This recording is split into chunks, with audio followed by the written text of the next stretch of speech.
yaparız. Şu ana kadar bize bir çivi çakmamışlar. Hastanelerimizi biz hastanelere tutturamıyoruz. Bu bize rava mı derler? Küçük vatandaşıyız. Bize bir de yardımcılar olun.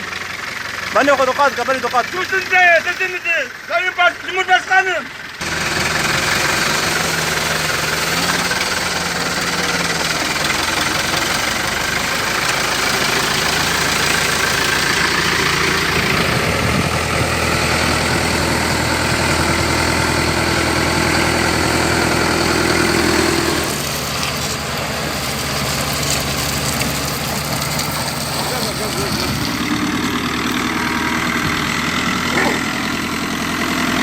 Zaten 200 metre yolumuzdur.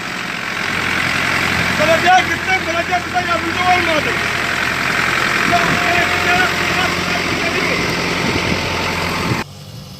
İşte yolun hali budur.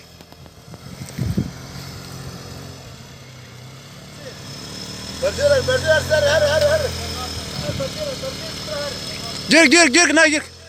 Gir, dar gir. Girkin.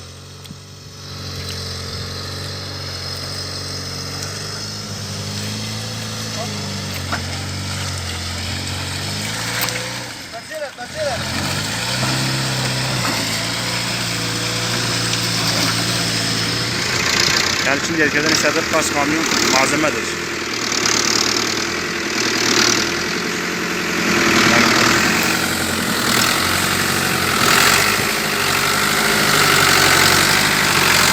Şimdi arabayı batı yerde çıkartacağız.